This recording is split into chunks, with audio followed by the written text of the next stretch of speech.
Sir, if you don't click confirm in the next 30 seconds, your entire account will be permanently locked. Harold Miller squinted at the laptop screen on his small kitchen table, the blue glow painting deep lines across his 74-year-old face. His arthritic fingers hovered over the mouse. The email looked official, bank logo, his name, even the last 4 digits of his account. The man on the phone sounded patient, professional, almost kind. "I'm trying," Harold muttered, embarrassment creeping up his neck. "These things move slow." "No problem, Mr. Miller," the voice soothed. "You're doing great. Just click confirm so we can stop this fraud attempt. We're on your side." On our side. Harold wanted to believe that. The old ceiling fan hummed above him, pushing around warm air and the faint smell of black coffee. On the counter, a single framed photo watched him. A younger Harold in dress blues, his arm around a boy in a Little League uniform. The boy was grown now. A SWAT officer somewhere 2 hours away. Busy. Important. Harold didn't like bothering him over computer stuff. He clicked. A small window popped up. Remote assistance session starting. "Good," the man said. "Now I'll block the hackers. You may see your screen moving. Don't worry, that's just security. If any money disappears, it's just temporary. We'll reverse it." Harold's chest tightened. "Disappear? It's just how we trace the thieves. You'll get every cent back. I promise." Numbers flickered across the screen. Cursor jumping. Windows opening faster than Harold could read. Checking. Savings. Alright. Each balance changing, dropping, then zeros where there used to be more than he ever admitted out loud. Hey, what are you doing?" His voice cracked. "Everything's under control," the man replied, suddenly colder. "Please don't touch the keyboard, sir. You could interrupt the process." Harold's breath came shallow. Years of careful saving, mechanic paychecks, overtime shifts, saying no to trips, holidays, new trucks, shrinking in front of his eyes. His hand shook as he reached for the mouse. Another window flashed. Session ended. The man on the phone sighed softly. "Okay, Mr. Miller, looks like the system froze. That's not ideal." What happened to my money?" Harold whispered. "There's been a serious breach," the man said, now sounding almost bored. "I'm escalating this to our fraud department. Stay off your account for 72 hours. Do not talk to anyone at the bank until we call you back. If you do, we may not be able to recover your funds." "Understood." Harold pushed his chair back, heart pounding loud in his ears. "Recover? It's gone." "Sir, shouting won't help. Just cooperate. Remember, if you talk to your local branch, the hackers might be listening. You don't want to lose everything, do you?" The cruelty was hidden inside the calm tone. Harold swallowed, throat dry. "No, of course not." "Then follow instructions. We'll be in touch." The line went dead. The ticking kitchen clock suddenly sounded like artillery. Harold stared at the screen. His online banking tab still sat open. Hands trembling, he clicked refresh just once, like peeling a bandage. His checking, $24.67. Savings, $0. Retirement, $0. He leaned back dizzy. 50 years of careful living wiped out in an afternoon by a stranger who called him sir. The front door creaked, the old house settled. Outside, a lawn in need of mowing, a flagpole with a faded American flag he hadn't taken down in years. Harold blinked hard, anger burning hot under the shame. "You stupid old man." His phone buzzed again. Unknown number. He stared at it, pulse racing. Maybe it was the bank. Maybe it was them. At the same time, another notification popped up at the top of his screen. A text. "Son, hey Dad. Haven't heard from you this week. You okay?" Harold's thumb hovered between the unknown caller and the message from his son. He let the call ring out. Then, with a jaw set in quiet humiliation, he typed 4 words that were a lie. "I'm fine. Don't worry." He hit send, never guessing the man he'd just lied to was not only his son, but a SWAT officer who hunted predators for a living. "Move, Rusty." The brown mutt launched over a stack of empty pallets, paws barely touching wood, tail cutting the air like a rudder. The abandoned warehouse echoed with barks and shouted commands as officers watched from the sidelines. Sergeant Luke Miller jogged behind, Kevlar vest dark with sweat, rifle unloaded but steady in his hands. Rusty's shelter tag still hung on the dog's collar, clinking against his new K9 badge. Half pit, half who knows what, Rusty had the kind of wary eyes that had seen too many bad days and decided to fight his way through them. Just like Luke. The suspect, a padded instructor, bolted for a fake door. Rusty hit him low, teeth clamping onto the bite sleeve. The man went down hard, laughing as he tapped out. Good boy, Luke breathed, unclipping Rusty and giving him a firm rub between the shoulders. You're getting better every run. Rusty panted, tongue lolling, then suddenly stilled. His ears twitched. He stared at Luke's phone vibrating on a crate nearby. Luke frowned, stripped off his gloves and checked the screen. A text from his dad. 4 words. I'm fine. Don't worry. Rusty gave a low, uncertain whine. Yeah, Luke muttered, staring at the message. That's exactly what people text when they're not fine. He typed back. Just checking in. You sure? The dots appeared. Then vanished. No reply. A cold knot formed in Luke's stomach. His father had never been a talker, but lately there was a brittle edge in his voice. Rent going up, meds getting expensive, Social Security barely covering basics. The old veteran hated asking for help. Pride was the one thing time hadn't taken. Luke pocketed the phone when his lieutenant called his name, but his mind stayed on that text all the way back to the station. Hours later, after paperwork and a quick shower, he sat in his cramped apartment, laptop open, Rusty curled at his feet. On the news, a bland reporter talked about a surge in online scams targeting seniors, mentioning remote access, phony bank reps, retirement accounts drained overnight. Luke froze.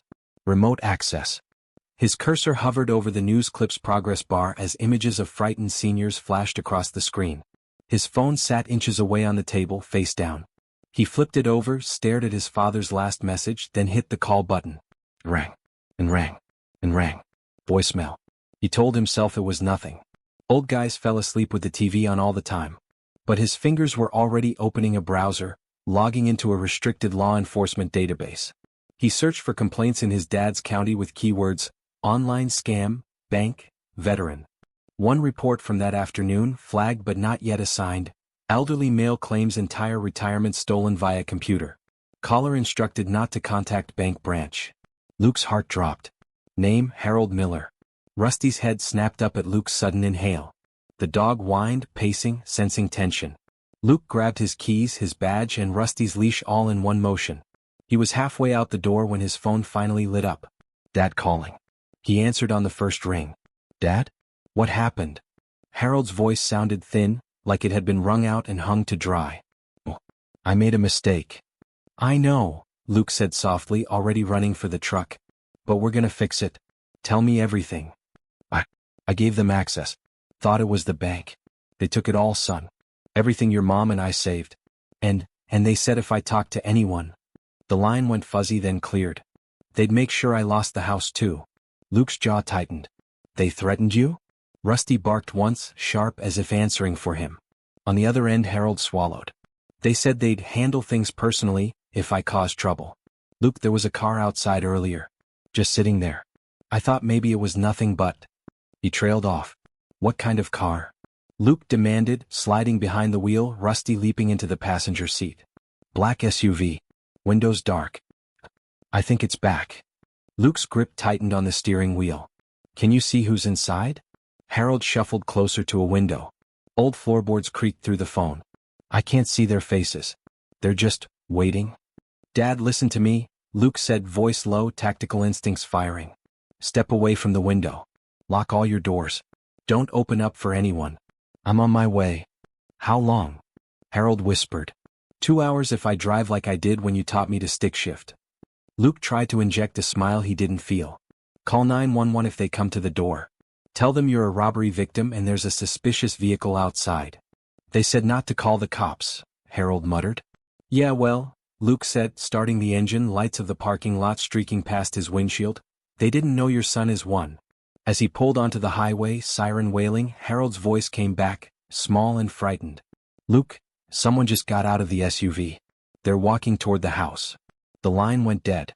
Rusty went rigid, hackles rising as Luke pressed the accelerator to the floor.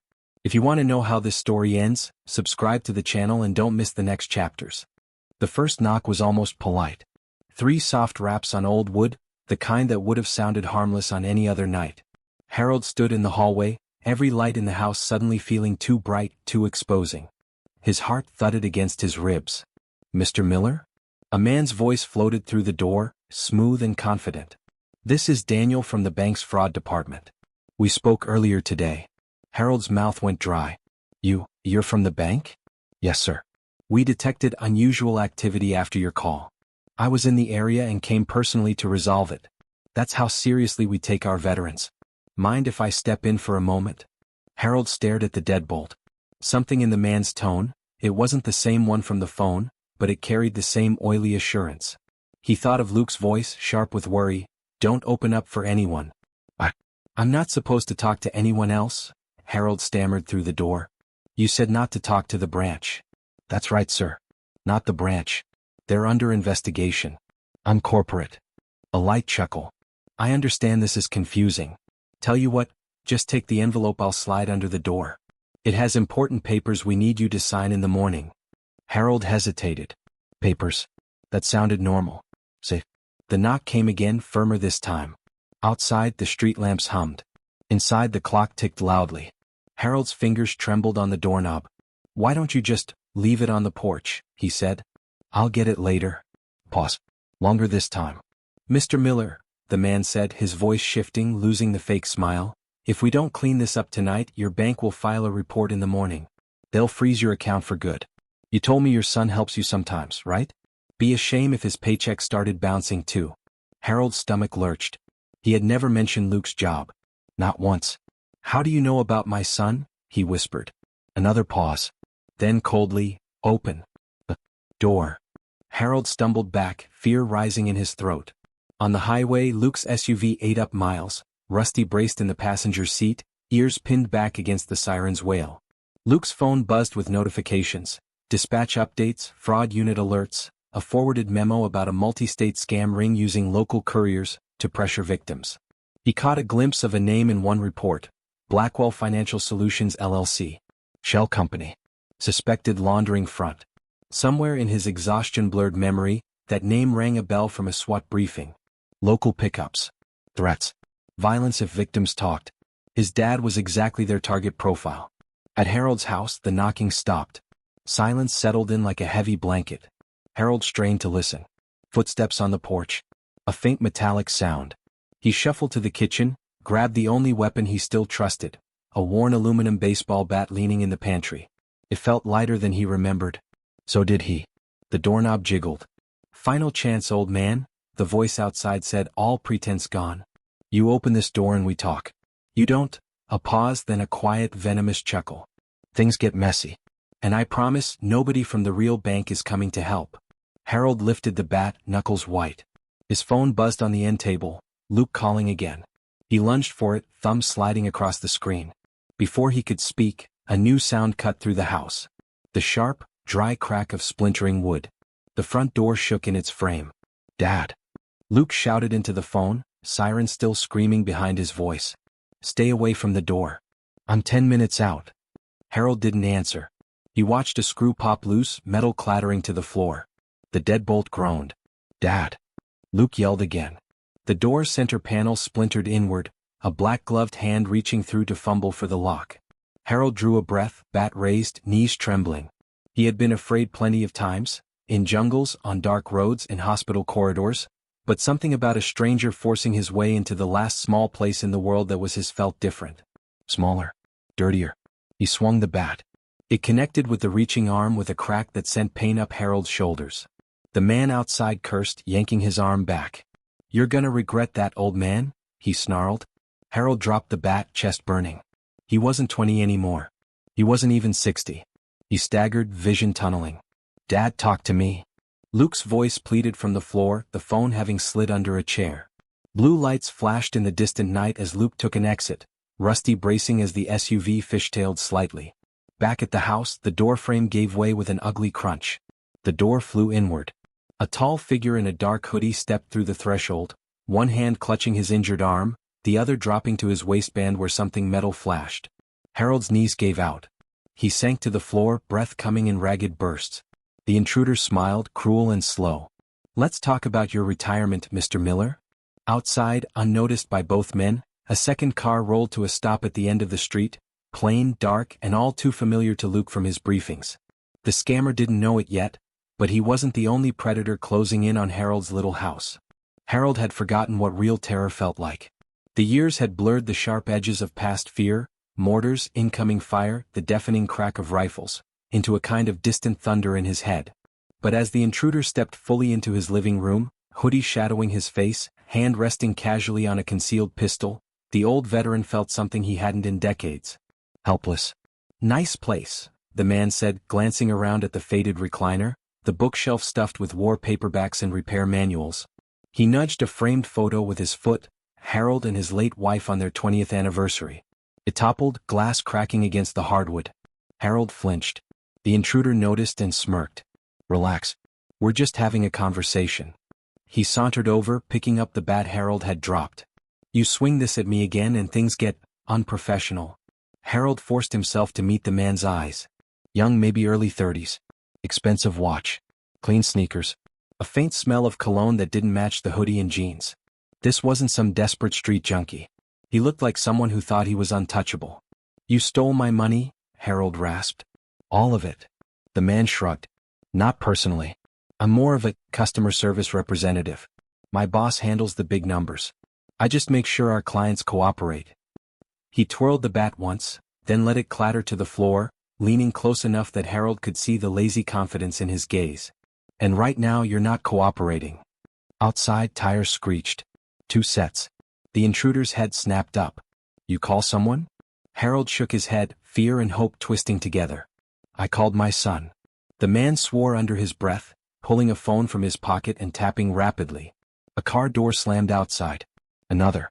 Inside Luke's truck, Rusty had already begun barking before they even turned onto the street, nose pressed to the window. Luke killed the siren a block away, adrenaline humming. He saw the black SUV first, parked crooked in front of his father's house. Then he saw the second car. Unmarked. Tucked across the street. "Of course," he muttered. "Fraud unit beat me here." His own high-speed arrival had triggered a silent alert on an ongoing task force operation. Unknown to Luke, the multi-state scam ring his dad had stumbled into had been under surveillance for weeks. That second car held 2 detectives with orders to observe and not blow their case too early. Luke didn't care about their case. He cared about the old man inside. He leapt out, Rusty bounding beside him, leash taut. "Harold Miller's residence," he barked toward the unmarked car, flashing his badge. "You boys planning on helping or just taking notes?" The older detective in the driver's seat grimaced, stepping out with his hands up. "Easy, Miller. We got eyes on your dad's address because your fraud report flagged our system. We didn't know he was your dad." "Well, now you do," Luke snapped. "Is the suspect inside?" "Front door's busted," the detective said. "One male entered 10 minutes ago. Could be armed. We were waiting for backup and a warrant." A thud from inside the house cut off whatever else he'd planned to say. Luke didn't wait. He moved. Rusty surged forward beside him, muscles coiled, teeth bared. Luke's hand brushed the dog's back once, steady, focused, then shoved the door the rest of the way open with his shoulder, weapon drawn. Inside, the intruder spun, hand flying toward his waistband. "Police!" Luke shouted. "Hands where I can see them." The man froze for half a second, eyes flicking between Luke, Rusty, and the dark shapes of the detectives moving in behind. Then he made his choice. His hand closed around the gun. Rusty launched. The dog hit him mid-chest, knocking him back into the coffee table. The pistol skittered across the hardwood, stopping inches from Harold's trembling hand. Harold stared at it, then at his son, helmet, vest, eyes blazing like they had when he'd come home from deployment the first time. "Don't touch it." Luke barked, sweeping the weapon away with his boot, then driving a knee into the intruder's arm to pin him. The man hissed in pain. "Do you have any idea who you're messing with?" "Yeah," Luke said, cuffing him with practice speed. A low-level thug who thought scaring old people was safer than knocking over convenience stores. The man laughed, even with his face pressed to the floor. "You think I'm the top? I'm just the guy who knocks. You haven't even met Mr. Blackwell." The name hit Luke like a slap. Blackwell. Blackwell Financial Solutions. The shell company from the briefing. He exchanged a sharp look with the detective. They both knew that name. Rusty growled, teeth inches from the man's ear, as if even the dog understood the threat behind the smugness. Handcuffed and hauled upright, the intruder leaned close enough to Harold to speak softly. "Should have just stayed quiet, old man. Now he knows your name." He jerked his chin toward the street, toward nothing in particular, but the implication sent a chill down Harold's spine. "Who?" Harold demanded, anger beginning to edge out fear. The intruder just smiled through split lips. "The man who owns your debt now." Luke shoved him toward the door. Read him his rights, he told the detective, voice tight. Then put him somewhere he can't make any more phone calls. As the suspect was let out, Rusty trotted back to Harold's side, nudging his trembling hand with a wet nose. Harold sank into his recliner, one hand in the dog's fur, the other pressed against his chest as if to hold his heart in place. Luke knelt in front of him. "Dad, you okay? Any injuries?" Harold shook his head, eyes shiny. "They took everything, Luke." Luke swallowed hard. "We'll talk to the bank fraud team. Maybe we can get some of it back. There's a chance." The older detective cleared his throat. "Maybe. But these guys are good at making money disappear. The real player is this Mr. Blackwell. We've been trying to get a live connection to him for months, but he never shows his face. Always some local rich kid doing his dirty work." Harold blinked. "Blackwell? That name's on my mortgage papers." He pointed at a stack of mail. "They bought my loan last year. Said it was standard. Paid no mind." Luke's blood ran cold. He snatched up the envelope, reading the letterhead, Blackwell Capital Holdings. Same logo as the shell company in his case files, dressed up in nicer fonts and better lawyers. The detective whistled. "Looks like your dad doesn't just owe them money. To Blackwell, he's an asset worth squeezing." Luke stared at the letter, jaw tightening, Rusty leaning firmly against his leg, grounding him. He had thought tonight's fight was about one hacker, one fake banker, one scared old veteran. He was wrong. They were staring down a man who owned his father's house, had drained his accounts, and now knew a SWAT officer was in the family. And that man was used to winning. Morning came gray and heavy, clouds sagging low over the little town like they too were tired of bad news. Harold sat at his kitchen table in a fresh flannel shirt, hands wrapped around a mug he hadn't drunk from. The lines in his face looked deeper in the pale light. Rusty lay at his feet, head resting on the veteran's slipper, brown eyes tracking every twitch.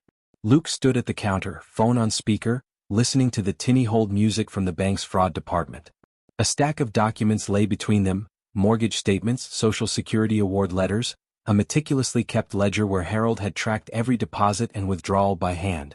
"Mr. Miller," the bank rep finally said, voice clipped, "I've reviewed your account. I'm very sorry, but the transfers were authorized from your device. You gave consent when you accepted the remote access." "He's 74, Luke said, fighting to keep his voice level. You can hear he didn't understand what he was doing. "I understand this is distressing," the rep replied in that way that meant they didn't. "We'll escalate to our fraud partner, Blackwell Financial Solutions. They handle recovery attempts for cases like this." Luke's eyes met his father's. "Blackwell again." "Don't," he said sharply. "We'll handle it another way." He hung up before the rep could protest. Harold sighed. "Son, maybe they're in bed with these guys, Dad," Luke interrupted. "The company recovering your money is the same one hiring thugs to scare you into silence. They're not going to give you a dime back. They're going to try to bleed you dry." Harold stared down at his ledger. "And if I can't pay the mortgage?" "They take the house," Luke finished quietly. Rusty let out a soft whine, the sound oddly like disapproval at the injustice hanging in the air. A knock sounded at the back door. Luke's hand went instinctively to his sidearm before he remembered it was locked in his truck safe. He wasn't in uniform now, just jeans and a faded department t-shirt. He peered through the curtain. The older detective from last night stood on the porch, holding a folder. Luke opened the door just enough. "You got something?" "Maybe," the detective said, stepping in and nodding respectfully to Harold. "Morning, Mr. Miller." Harold gave a weary half-smile. "Depends who you ask." The detective set the folder down. Inside, photos of a sleek downtown office building, men in suits, screenshots of websites with friendly slogans, "Helping you secure your retirement." All stamped with variations of the same name, Blackwell. "We've been trying to prove they're behind half the scam calls in the tri-state area," the detective said. "But there's never a direct line. Money goes through 10 different shells before it disappears offshore. Last night, that courier we picked up," he tapped the folder. "He gave us something we haven't had before." "A live drop," Luke guessed. "Bingo. There's a scheduled asset consultation today at 10 a.m. at a diner off Route 6. Mr. Blackwell himself won't be there, of course, but one of his top lieutenants will. They're meeting with a high-risk client who needs to move remaining liquid assets into a protected vehicle before foreclosure." The detective looked at Harold pointedly. Harold blinked. "That's me?" "Far as we can tell," the detective said. "They planned to scare you last night, then offer you a solution today, Move whatever you've got left into their hands, sign some papers you don't understand, walk away thinking they saved you. Luke's hands curled into fists. So what's the plan? You take their guy down at the diner? Flip him on Blackwell? The detective hesitated. Our task force wants to keep the lieutenant in play.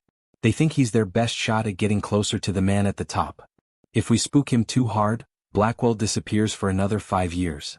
Luke stared at him. My dad is the bait in your long game? No one's saying that, the detective protested weakly. Harold sat up straighter. Let me, he said quietly. Both men turned to him. I've been used as bait before, Harold went on, eyes focusing in a way that made him look suddenly 10 years younger. Back then it was in a jungle. This time it's in a diner with good coffee and bad eggs. If these fellas want to sit across from me and smile while they rob me, I say let them. Long as someone's watching their hands. Rusty nudged his hand approvingly, tail thumping once.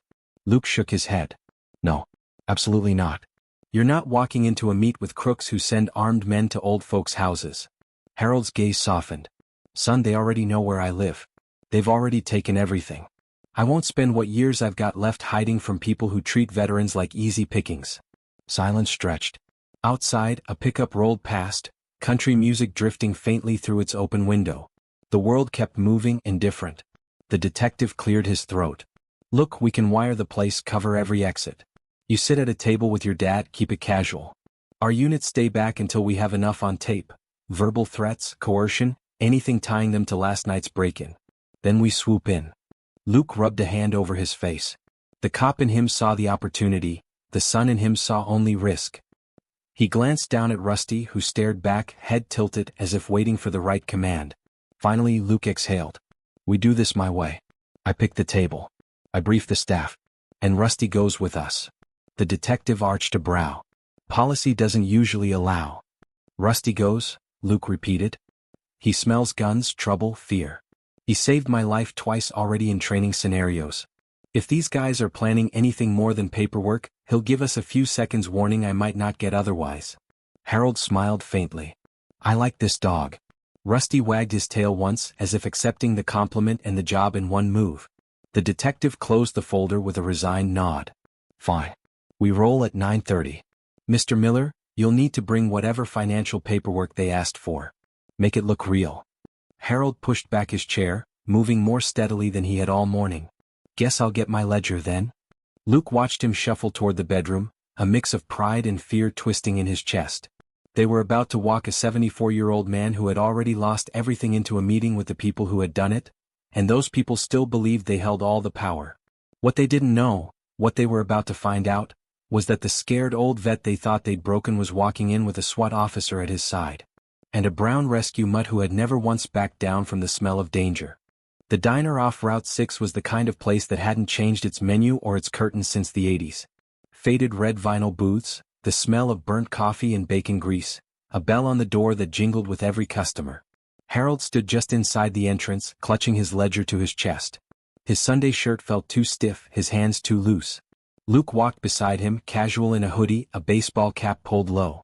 Rusty patted at Luke's heel wearing a simple service dog vest, tail low but eyes sharp. The waitress, mid-50s, tired but kind, gave Harold a sympathetic look as she led them to a back corner booth. Sit wherever you like, hon. Coffee? Please, Harold managed. Luke scanned the room. Truckers at the counter. 2 teenagers sharing headphones. A man in a suit pretending to read the paper, eyes flicking too often to the door. 10 o'clock. Luke murmured, sliding into the booth so he faced the room. Guy with the overstarched tie. That's our friend. Rusty's nose twitched. He stared at the suited man, ears pricked, then gave a soft growl low in his throat. The man folded his paper, smoothed his tie, and stood. He walked over with the confidence of someone who'd never been told no. Mr. Miller? His smile was wide, teeth too white. Elliot Crane. Senior advisor with Blackwell Capital. So sorry about the scare you had. Mind if I join you? Harold swallowed and nodded. Luke said nothing, letting the man size him up. And you are? Crane asked, sliding into the booth like he owned it. Luke, he said. I helped Dad with this stuff. Crane's smile cooled a degree. Of course. Always good to have the younger generation involved. His eyes flicked briefly to Rusty. Dog's not going to shed on the leather, is he? He knows better, Luke replied. Crane pulled out a sleek tablet, tapping a few times. So, Mr. Miller. Tough break with those hackers. Just awful people. But you're lucky. Blackwell specializes in recovery. We can structure your remaining assets so you keep your home and live comfortably. Harold's jaw clenched. I don't have any assets. You took them? Crane put on a practiced look of sympathy. No, sir. Criminals took them. We're the solution, not the problem. Regardless, your mortgage is with us and you've got equity. With just a few signatures, we can convert your home into a product that pays you. You wouldn't have to worry about bills ever again. Luke watched Crane's hands, his eyes, his practiced concern. And what happens to the house when he dies? He asked. Crane barely glanced at him. Standard terms. It reverts to our portfolio. But that's decades away, I'm sure. Harold's fingers tightened around the ledger. My wife wanted this house for our grandkids. Crane's smile thinned.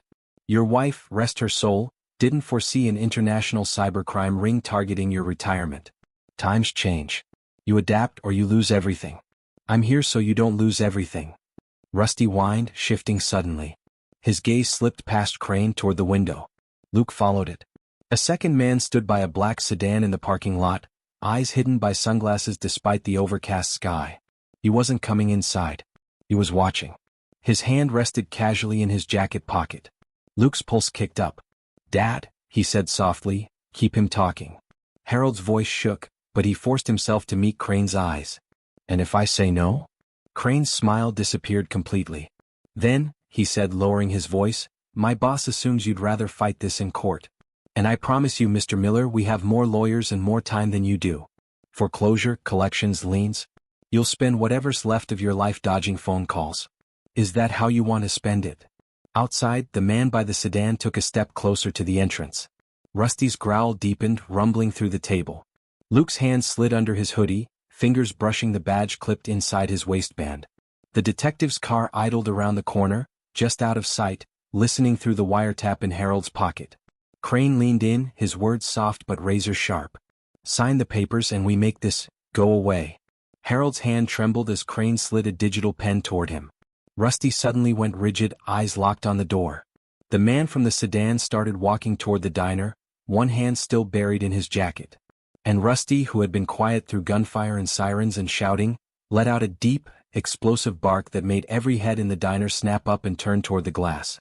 The bell over the diner door jingled as the man from the sedan stepped inside, bringing a gust of cold air with him. He paused just long enough to scan the room, his gaze landing on Harold's booth. Rusty barked again, sharp and insistent, stance low and ready. Easy, boy, Luke murmured, but his eyes never left the newcomer. The man's jacket bulged slightly at the hip. Concealed, but not well enough for anyone trained, or any dog used to the smell of gun oil. Crane's smile didn't reach his eyes now.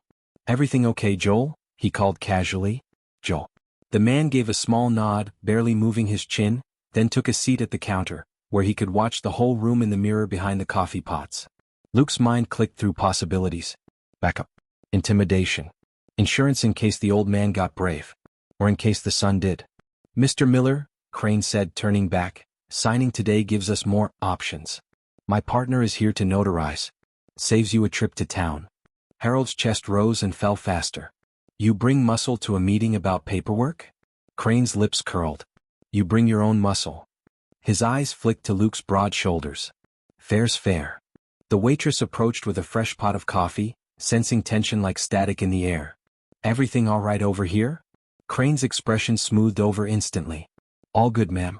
Just helping Mr. Miller navigate some financial trouble. Harold opened his mouth, then closed it, throat tight. Rusty shifted close to his leg, pressing warmth into his knee. Luke made a decision. He reached across the table and gently took the digital pen from his father's shaking fingers. My dad's not signing anything until he's had a chance to show this to someone he trusts, he said, each word measured. Like an attorney. Crane's gaze sharpened. And who do you work for, Luke? Luke met his eyes, letting a hint of steel bleed into his voice. People like him. For a moment the air in the booth went electric. Crane and Luke stared at each other, a silent contest of wills. Then Crane's smile dropped entirely. Joel, he said without turning his head, could you remind our guests what happens when people waste our time? Joel rose from the counter, setting his coffee cup down with deliberate care. The diner had gone quiet, even the teenagers had tugged out their earbuds, sensing something ugly brewing. Rusty's hackles lifted like bristles on a brush. A low, warning growl vibrated in his chest. Joel took one step toward the booth. Luke stood. The room seemed to shrink around him as he reached under his hoodie and pulled out his badge holder, flipping it open with a snap. "Joel, don't move," he said, voice suddenly amplified, commanding. "Police. Hands where I can see them." Gasps erupted. The waitress froze mid-step. Coffee sloshed over a trucker's mug. Joel's hand froze inside his jacket. For one dangerous heartbeat, Luke saw the man measure distance, angles, chances. Rusty lunged forward, teeth bared, a living warning. Joel slowly lifted his hands, jacket falling open to reveal the butt of a pistol tucked into his waistband. Clips on the wire, a voice crackled faintly in Luke's earpiece. The detective outside. "We've got enough. We're coming in hot." Crane stared at the badge as if it were some obscene joke. "You set us up," he hissed at Harold. "You brought the cops to a private financial consultation?" Harold swallowed hard. "You brought a gun to talk about my house." The door burst open as two plainclothes officers rushed in, weapons drawn but aimed low. "Joel Turner, Elliot Crane, hands where we can see 'em. You're under arrest for conspiracy to commit wire fraud, elder financial abuse, and making terroristic threats." The diner exploded into motion, customers scrambling, the waitress shouting, plates clattering. Crane raised his hands slowly, eyes never leaving Luke's. "You don't know what you've done," he said, voice eerily calm. "You think Blackwell's going to let this go? Your dad is a rounding error on his balance sheet. You just put a target on your whole family." Rusty snarled, straining at Luke's side as if he could smell the threat behind the words. The officers moved in, cuffing Joel and Crane, reading rights. Phones came out, customers filming, whispers spreading. "Scammers? SWAT, old vet." Luke turned to Harold, putting a steadying hand on his father's shoulder. "It's okay. We got them talking. We've got recordings. This is the start." Harold nodded slowly, tears unshed but bright in his eyes. "The start," he repeated. Outside, as Joel and Crane were led to separate cars, Crane twisted enough to call back over his shoulder. "Enjoy your little victory lap, Officer Miller," he sneered. "Mr. Blackwell will call you personally to congratulate you." The detective shut the squad car door harder than necessary. Luke watched the car pull away, a sinking feeling settling in his gut. His phone buzzed. Unknown number. No caller ID. He stared at it, then answered. A smooth, measured voice slid through the line. "Sergeant Luke Miller. I'm so glad we finally have the chance to talk." Rusty's ears flattened at the sound, a low rumble growing in his chest. Because on the other end of the call, Luke was finally hearing the man who had turned his father's entire life into a line item on a spreadsheet. "Mr. Blackwell." Luke stepped away from the diner, letting the door swing shut behind him. The sounds inside, chatter, clinking dishes, the waitress trying to calm jittery customers, faded into a muffled backdrop. The cold air felt sharper with Blackwell's voice in his ear. "I have to say," the man continued, "you embarrassed my people impressively. That takes talent. Or luck. Maybe both." Rusty stood pressed against Luke's leg, eyes locked on his face, reading every muscle twitch. "You've been stealing from old folks for years," Luke said, keeping his voice even. "Today you picked the wrong one." A soft chuckle. "On the contrary, I picked very well. Your father has a military pension, a mortgage with my firm, a son with a high-risk job and a hero complex. He was always going to be interesting." Luke's jaw clenched. "You're done, Blackwell.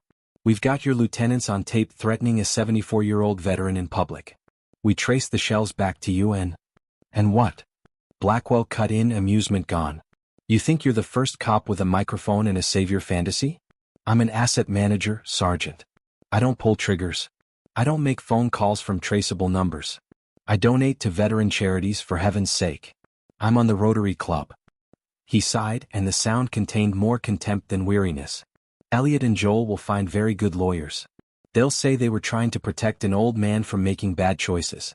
Maybe they get a slap on the wrist. Maybe they flip. But me? I don't even know their last names." Luke glanced at the detective's car. The older man watched from the driver's seat, eyes asking a silent question. "Who is it?" Luke shook his head slightly. "Not yet." "You called me for a reason," Luke said. "What do you want?" Blackwell's voice shifted, silk over steel. "I want a deal. You leave my name out of your reports, I make your father's problem go away. His mortgage wiped. Whatever pittance we can recover from the hackers, transferred back. He spends his twilight years mowing his lawn and watching game shows. You go back to kicking indoors for people who actually deserve it. And if I say no? Luke asked. A small pause. Then we do things the hard way. Your dad will get letters, calls. There's a clause in his mortgage that allows us to accelerate payment in the event of fraud investigations. Perfectly legal. He'll be out of his house in 6 months, 7 max. You can let him sleep on your couch between shifts. I'm sure he'll love that. Rusty growled, low and continuous, as if he could smell the rot in every word. Luke swallowed the urge to shout, to threaten. You're admitting on a recorded line that you're going to retaliate against a witness in a criminal case. Blackwell laughed, bright and empty. I'm describing routine financial procedures. Your anger is coloring your interpretation. The detective, watching, tapped his ear, mouthing silently, record? Luke nodded once. Meet me, Blackwell said. Face to face. No wires, no backup, just a conversation between two men who care about the same old soldier. I'll show you exactly how much I can do for him. And how much I can undo. Where? Luke asked. Blackwell didn't hesitate. My office. Downtown. Top floor. Let's say tomorrow 9 a.m. bring your father. He should see what choices you're making for him. The call ended. Luke stood on the sidewalk, phone slick in his hand, Rusty's steady presence the only thing keeping him from punching the brick wall beside him. The detective joined him. Was that? Blackwell, Luke confirmed. He wants a meeting. No wires, no backup. The detective snorted. So we wire you, pack a SWAT team into the ceiling tiles and call it a day. Luke shook his head slowly. He's smart. Paranoid. That office will be swept 6 times a week. Cameras, jammers, maybe even Faraday paint. We go in hot, he hits a button and every hard drive in the building starts encrypting. Then we don't go, the detective said. We subpoena records, squeeze his people, build the case the old-fashioned way. Meanwhile, Harold loses his house, Luke thought. He looked back at the diner window. Through the glass, his father sat alone in the booth now, staring at the discarded digital pen like it was a live grenade.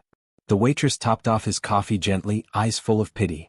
Dad doesn't have years for the old-fashioned way, Luke said quietly. Blackwell is betting we care more about procedure than people. That we'll let him keep bleeding seniors while we build the perfect case. The detective sighed, following his gaze. You have an idea. I hate when you get that look. Rusty huffed softly as if agreeing. Luke turned to them both. Blackwell's office is his fortress. Fine. We make him think he's winning there. We give him exactly what he wants. An old man he thinks he can bully and a son he thinks can be bought. And in reality? The detective asked. Luke glanced down at Rusty. In reality he forgets one thing. What's that? Luke's eyes hardened. I don't just kick in doors. I write affidavits. I testify. I know how far I can bend the rules without breaking them. And I've got a dog who can smell a lie 3 seconds before a man tells it. Rusty wagged his tail once, solemnly. The detective rubbed his temples. Okay. Say I talk the task force into fast-tracking a warrant focused on intimidation, witness tampering, whatever you just recorded. What's your play? Luke took a breath. Tomorrow, he said, Dad and I walk into Blackwell's office like lambs. We let him talk. We let him threaten. And right when he thinks he's got us cornered. He looked up at the cloudy sky, measuring the height of an imaginary skyscraper, the reach of a man who thought he towered above consequences. We pull the fire alarm on his whole empire. Back at the booth, Harold absent-mindedly scratched Rusty's empty spot under the table, eyes distant. He didn't know yet what Luke was planning. He only knew that tomorrow, he would walk into the tallest building in town carrying the same thing he had carried into every hard moment of his life. Fear. And the stubborn, dangerous hope that this time, maybe justice would be waiting on the other side. Blackwell Capital's tower rose above downtown like it was sneering at the squat brick buildings around it. Glass, steel, and a logo that was supposed to look like a protective shield but to Luke looked more like a cage. Harold stood at the base of it, craning his neck. Feels like a different planet, he muttered. Rusty sat pressed against his leg, vest snug, nose working overtime. The city smelled different than Harold's small town, exhaust, hot asphalt, too many perfumes. Under it all, the dog seemed to pick out something else. Nerves, tension, anticipation. Luke adjusted his collar. Plain clothes again, badge hidden, phone set to silent but recording. The detective's unmarked car waited a block away, task force units scattered in surrounding streets. Warrant applications sat in the hands of a judge who'd promised a fast read, if the tape's as good as you say. Would have to be. Inside, security was polished and polite. A receptionist with perfect hair, a sign-in tablet, visitor badges. "Mr. Miller and Son?" she asked, already knowing. "Mr. Blackwell is expecting you. Top floor. Take elevator B." The ride up felt too smooth. Harold watched the numbers climb, ledger clutched in both hands like a shield. "You sure about this, Luke?" he asked quietly. Luke met his eyes. "No," he answered honestly. "But I'm sure about you. You don't deserve to live the rest of your life scared of a guy who's never done an honest day's work." Rusty gave a soft huff, leaning against Harold's knee as if adding his vote. The elevator opened onto a lobby that smelled like money and cold air. White marble, abstract art, a wall of windows showing the city spread out below. A woman in a tailored suit approached with a rehearsed smile. "Mr. Miller. Sergeant Miller. I'm Ava, Mr. Blackwell's assistant. Right this way." She led them into a conference room that could have hosted a small wedding. At the far end of a glossy table sat a man in his 50s, silver hair perfect, suit understated but expensive. He stood as they entered, hands open, expression warm. "Harold," he said, crossing the room with practiced ease. "May I call you Harold? I'm Daniel Blackwell. I wish we were meeting under better circumstances." Harold stared at the outstretched hand for a beat, then took it, grip firm despite the slight tremor. "You're the one who owns my house?" Blackwell's smile never faltered. "I'm the one trying to make sure you don't lose it." His eyes shifted to Rusty. "And this must be the famous dog. I've heard about you, Rusty." He reached a hand down to pat the dog's head. Rusty didn't move, didn't sniff, didn't wag. He just stared up at Blackwell with unnerving stillness, then very slowly showed the edge of his teeth. Blackwell withdrew his hand smoothly, chuckling. "Good instincts." They sat. Harold and Luke on one side, Blackwell on the other, Ava hovering near the door with a tablet. "Let's be blunt," Blackwell said, folding his hands. "You believe my company stole your savings. That's not accurate. Criminals exploited our brand to trick you. We're victims too." Harold's gaze hardened. "Your men came to my house with a gun." Blackwell blinked once, slowly. "Rogue contractors. And they're in custody, yes? Justice served. But their actions do not change the math. Your accounts are empty. Your mortgage is due. I can't conjure money that was wired overseas." Luke leaned forward. "You can stop foreclosing on the man whose life you helped wreck. And eat a six-figure loss?" Blackwell arched a brow. "My board would fire me before lunch."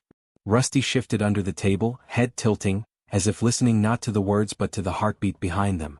Blackwell's tone softened. "Look, Sergeant Miller, I understand your frustration. Truly. But I operate in the real world. I can bend policies. I cannot break them.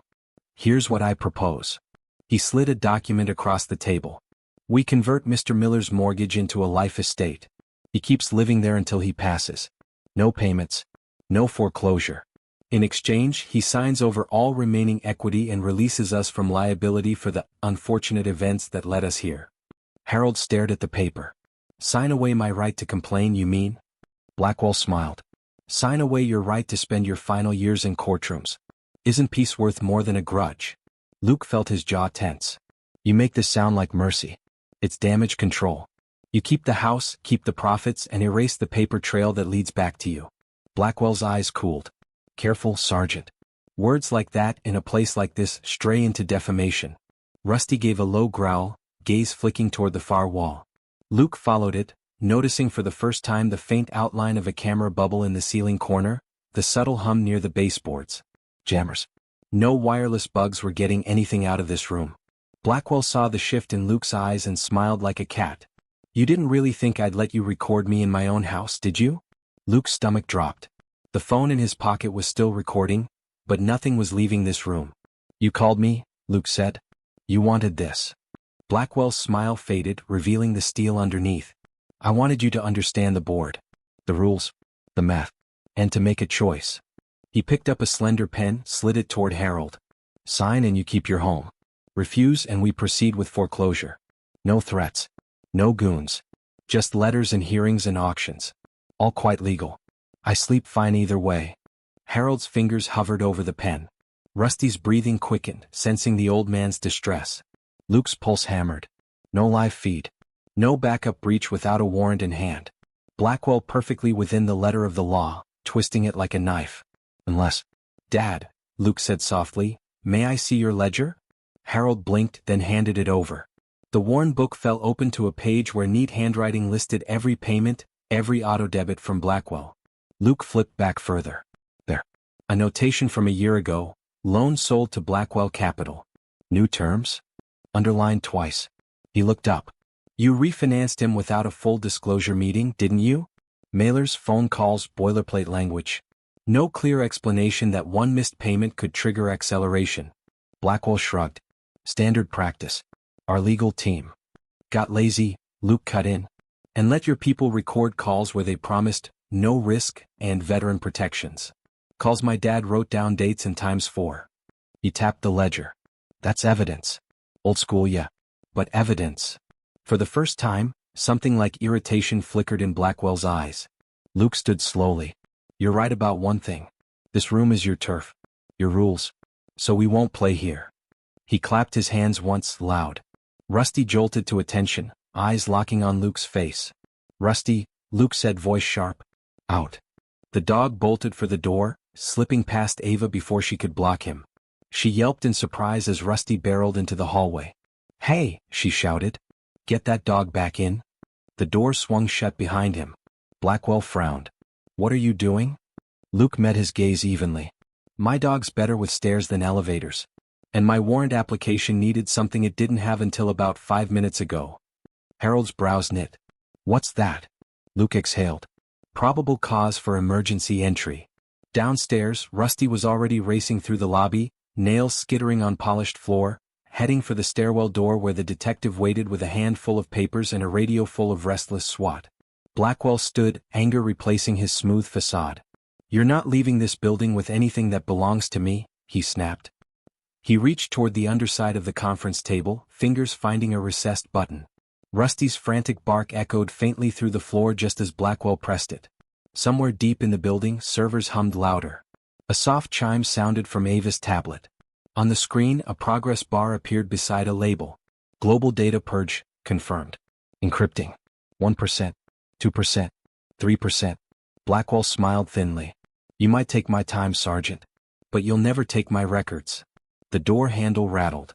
Luke turned toward it, heart pounding, as outside the room, men with warrants and guns and one determined brown mutt started their race against a digital clock that was devouring the evidence they needed. The conference room door swung open under the weight of a boot.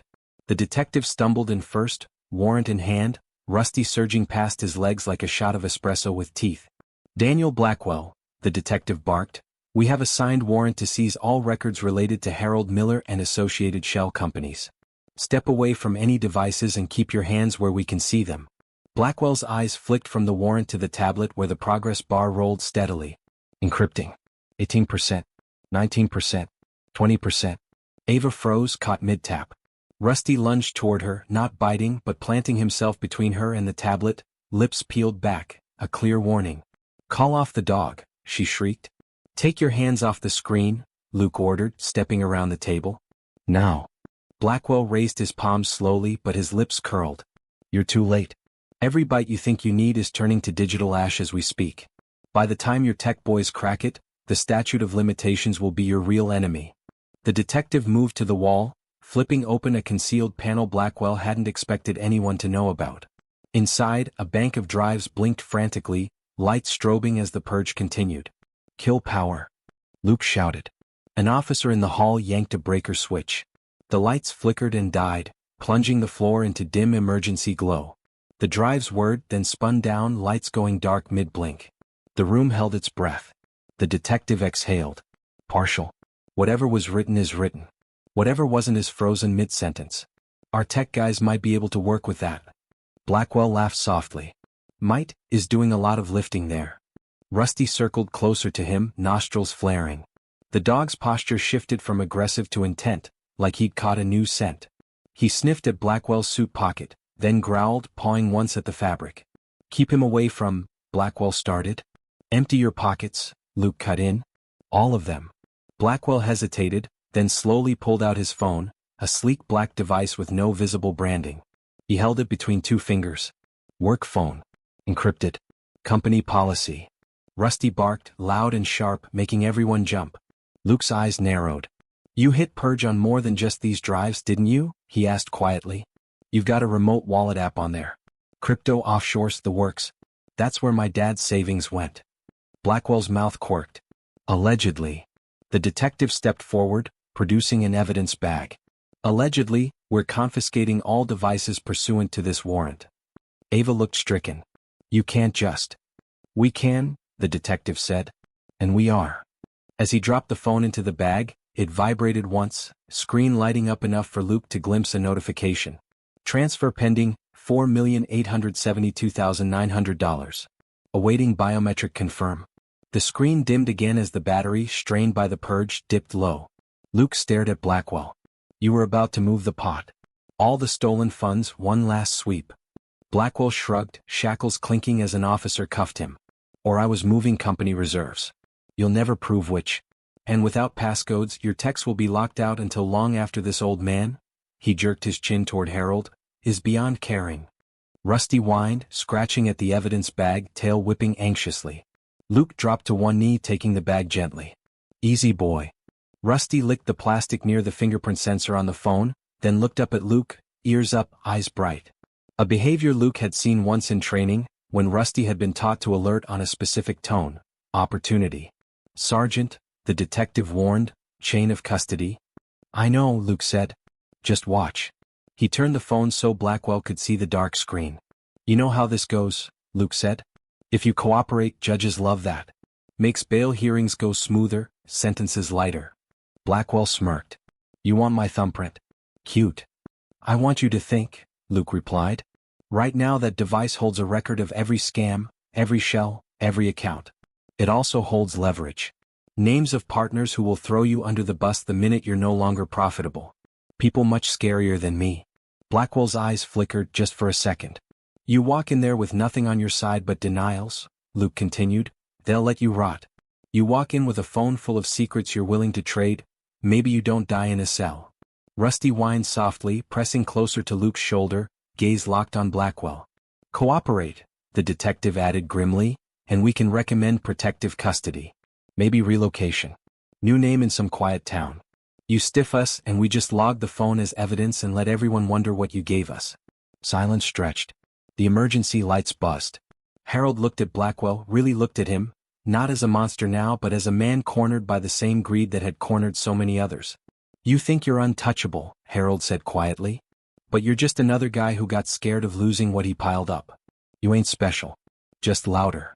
Blackwell's jaw clenched. His gaze moved from Harold's lined face to Rusty's steady stare to the warrant on the table. Finally, with a disgusted sigh, he held out his cuffed hands. Bring it here. Luke stepped forward, holding the bagged phone so the sensor lined up with Blackwell's thumb. The man pressed down. The screen lit, this time with a different message.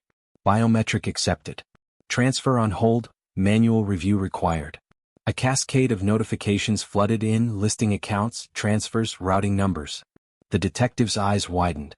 Well, I'll be, he muttered. You just handed us your treasure map. Blackwell looked away, jaw tight. Later it was a blur, tech teams swooping in, drives packed, court orders faxed and emailed.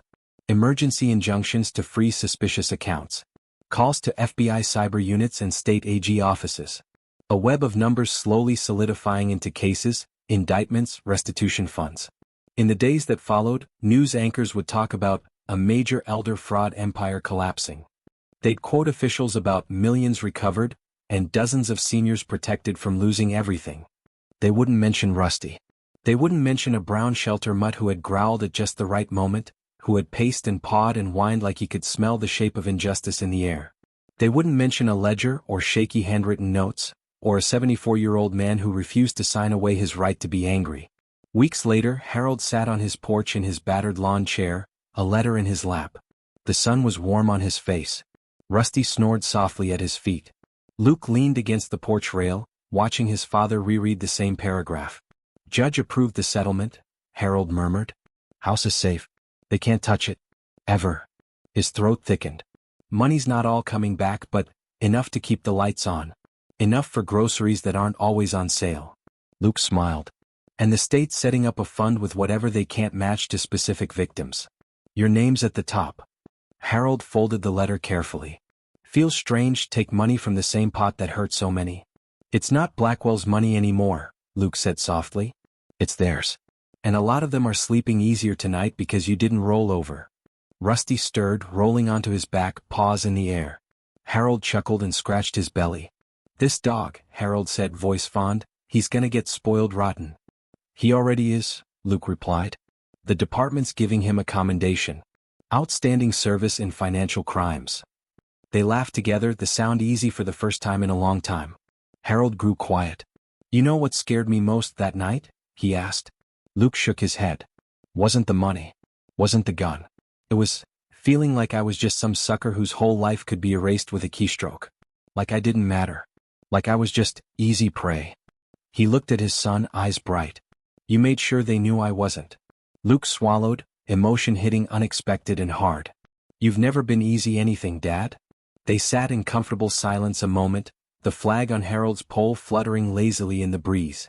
Rusty suddenly lifted his head, ears pricking. A mail truck pulled up.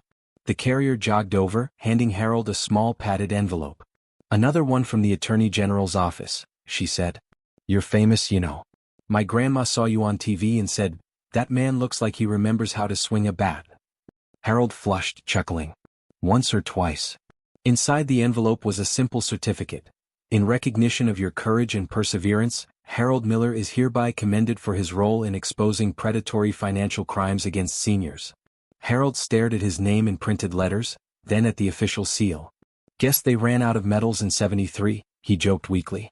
Luke put a hand on his shoulder. You earned this one too. Rusty barked once, as if seconding the motion.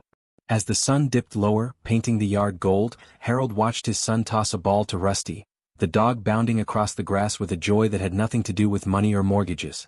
He thought of Blackwell in his cell, of the other Harolds who wouldn't lose their homes now. Of the thin line between fear and courage, and how sometimes, the difference was just picking up the phone and telling the truth to your kid. He smiled, a small hard-won thing. The world wasn't fair. It had never been. But sometimes, with enough stubbornness and one very good dog, it could be pushed a little closer. And you, what would you do if you saw someone trying to take advantage of an elderly person right in front of you? Would you look away or would you step in?